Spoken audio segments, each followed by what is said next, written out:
La trilogie Matrix est une saga que l'histoire retiendra. Si, vous ne me croyez pas? Alors je vais vous expliquer pourquoi.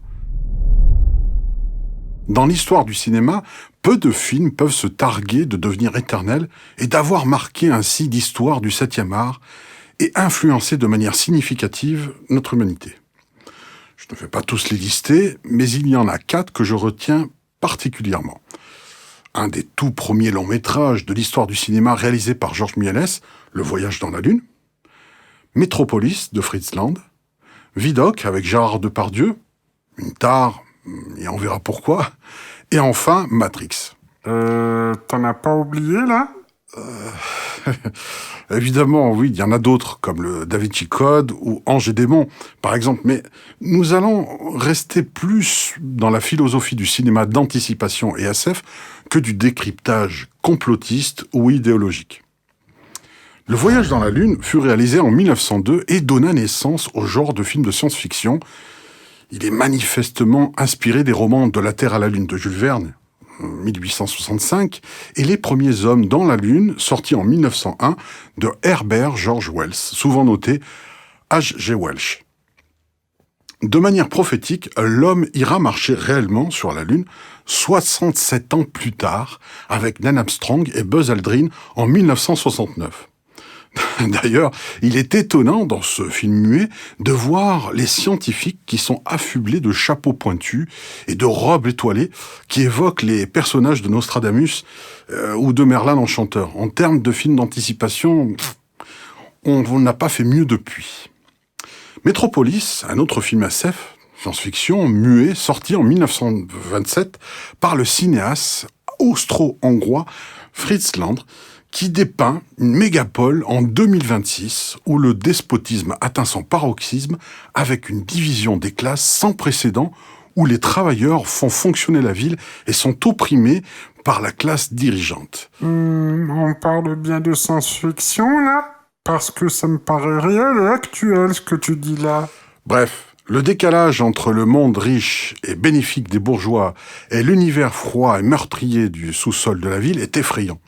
Le rythme imposé par les machines étant trop élevé, les travailleurs infortunés sont sacrifiés dans la machine M, qui fait écho au mythe de Moloch.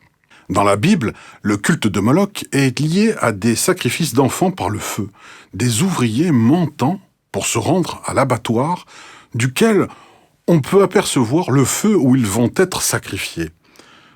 Là aussi, on voit l'aspect prophétique et on ne peut s'empêcher de faire le rapprochement avec les solutions d'extermination de la Seconde Guerre mondiale. Et justement, Hitler aimait ce film. On peut y voir aussi beaucoup de références ou d'allégories religieuses plus ou moins déguisées par ce réalisateur de génie avec la création d'un être mi-humaine, mi-machine, une androïde. Un avant-goût de notre monde actuel qui tend à se robotiser de plus en plus.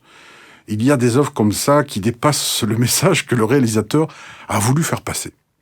Fritz Lang a eu l'idée de ce film en voyant émerger tous ces gratte-ciel à New York dans les années 20. Et donc, il se projeta un siècle dans le futur avec le progrès industriel. Film réalisé en 1926, donc Métropolis se passe en 2026.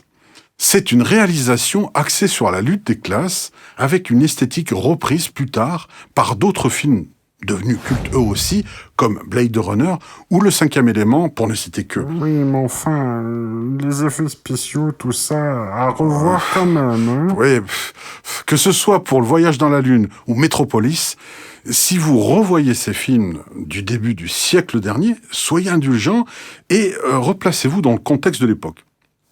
Ils sont à l'origine du cinéma d'aujourd'hui, ne l'oubliez pas. C'est-à-dire du cinéma muet, noir et blanc, avec des effets spéciaux limites et basiques qui paraissent désuets aujourd'hui. Pour vous donner juste une idée, Le Voyage dans la Lune a été réalisé en séquentiel. C'est-à-dire que les plans ont été tournés dans l'ordre, du début jusqu'à la fin. Et oui, à l'époque, le montage n'existait pas. Donc le film se construisait au fur et à mesure durant le tournage.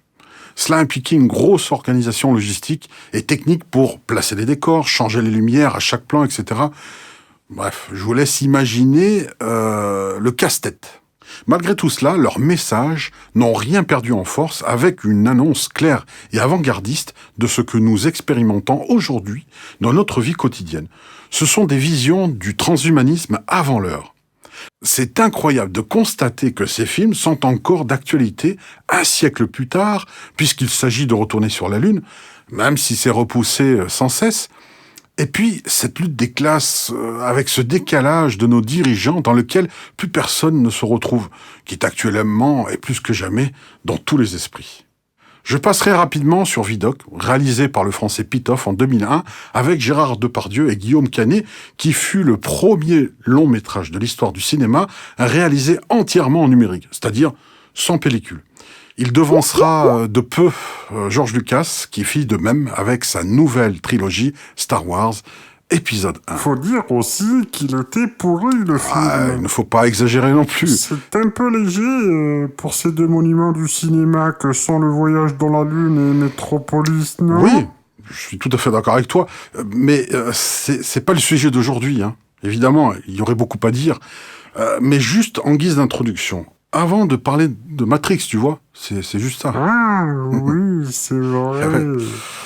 Nous y voilà. Matrix est sorti en 1999. Il fait encore partie des films du siècle dernier.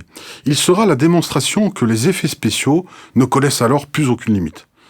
On peut le ranger aussi dans la catégorie des cyberfilms.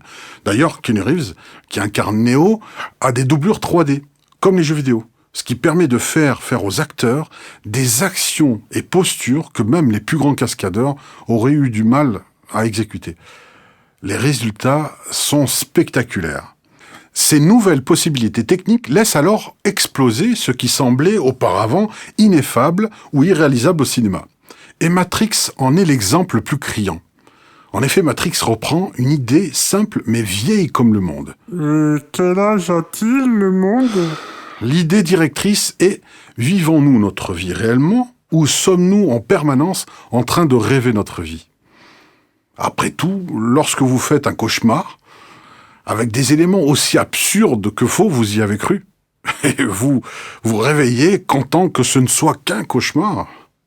N'empêche que la question est légitime, puisque les personnes ayant fait l'expérience de mort imminente, par exemple, disent souvent, à leur réveil, qu'ils se sentaient beaucoup plus éveillés lorsqu'ils étaient morts que lorsqu'ils étaient vivants.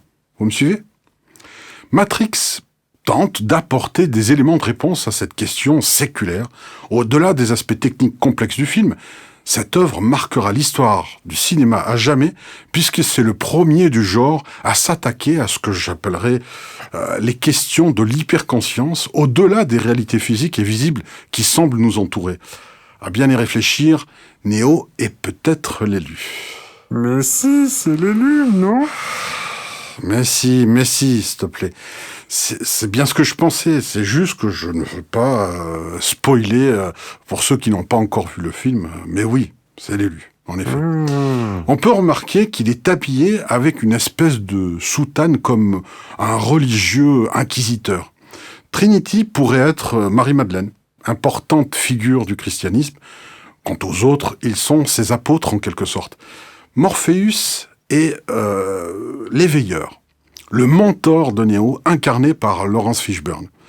C'est marrant de voir ce même duo de maître et élève dans une autre trilogie, John Wick, où Laurence Fishburne et Keanu Reeves jouent, à quelque chose près, les mêmes rôles, mais pas dans le même contexte. John Wick est un redresseur de tort, tout comme Neo dans Matrix. Après tout, on ne change pas une équipe qui gagne. Dans Matrix, nous avons aussi droit à un oracle, et Sion, qui serait une sorte d'Éden perdu. C'est vous dire. Mais il y a un personnage dérangeant, un traître. Le Judas de Matrix, c'est Cypher. Et vous ajoutez simplement Lu devant son nom et vous obtenez Lucifer. Le mal qui vend aux machines Neo et Morpheus pour, en échange, réintégrer la matrice et rester dans l'illusion d'un monde où tout va bien même si celui-ci est virtuel. Lui, il préfère le mensonge qui rassure à la douloureuse vérité. On parle d'inconscient collectif ou d'égrégore créé par les masses, mais qui nous dit que ces égrégores ou cette conscience collective dont on parle tant ne soit pas la matrice que l'on reprogrammerait de manière inconsciente, comme si elle nous laissait du mou, histoire de brouiller les cartes et rendre plus crédible notre existence virtuelle en son sein. En fait, plus c'est gros et moins ça se voit. Peut-être aussi que cette matrice nous enferme dans une autre réalité virtuelle avec Internet et les jeux vidéo à coup de réalité augmentée. Une matrice encapsulée dans une autre matrice en gros. Pensez aux poupées russes. Pour nous convaincre et noyer le poisson en nous faisant accepter l'inconcevable, son moyen le plus efficace est de nous divertir. C'est déjà une réalité que les sociétés du gaming ont mis au point des casques capables de capter des ordres mentaux, nos ordres mentaux, pour les transcrire en instructions ordonnées afin de piloter un jeu vidéo par exemple. Ça existe déjà. Ce genre de bénéfice présenté à une jeune communauté de geeks ne peut que recevoir un bel accueil qui divisera les générations. Eux, les progressistes, et nous, les vieux cons, parano, qui dans notre sagesse voyons plus loin que le gadget fun qu'on veut bien nous présenter de façon mercantile. Mais cette division générationnelle est aussi l'une des stratégies de la matrice. Ridiculiser les sages pour mieux manipuler les jeunes en masse qui jouent le jeu sans difficulté et sans résistance. En gros, tu les traites de jeunes cons, quoi. Oui, tout à fait. Je ne vais pas faire du politiquement correct pour plaire à tout le monde, ou au plus grand nombre. C'est pas le but. Mais ce n'est pas grave du tout, quand on sait qu'on a tous été à un moment donné. Donc c'est juste un cycle, une roue qui tourne. Eux sont prêts à mettre plus de 1 000 € dans un téléphone portable. Moi non. En attendant, grâce à ces nouvelles manettes cérébrales, ils n'auront plus aucune barrière pour récolter toutes sortes de données personnelles. Il est déjà loin, l'email disséqué. Et ils seront à même de nous insérer des publicités nocturnes pendant notre sommeil via ces nouveaux outils qui envahiront nos maisons. Je vous invite à aller voir l'épisode 6 de la saison 1 de Futurama qui s'intitule « 50 millions de dollars dans le choix ». C'est édifiant. On aura beau leur expliquer, ils se disputeront pour avoir la dernière console dotée de cette technologie. Et on ne pourra rien y faire. Nous deviendrons tous ce cifère qui voulait intégrer volontairement la matrice et rester dans l'illusion. Nous deviendrons tous ce traître faisant le jeu que la matrice a scénarisé pour nous, divisant les classes, les parents, les enfants, les générations et détruisant le noyau familial. Le mal est déjà fait et le transhumanisme a commencé son chemin insinueusement tel un serpent silencieux.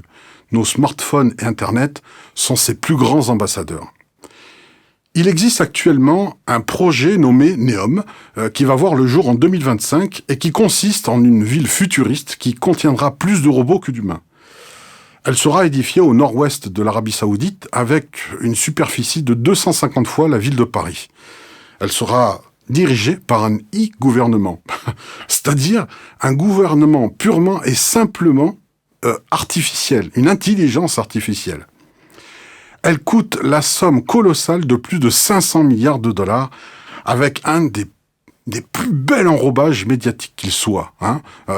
Elle sera alimentée avec des énergies propres, renouvelables et blablabla, histoire de mieux faire passer la pilule.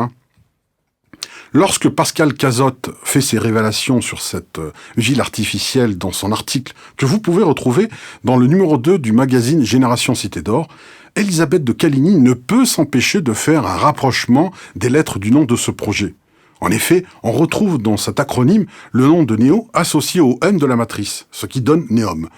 Curieuse coïncidence, vous ne trouvez pas ?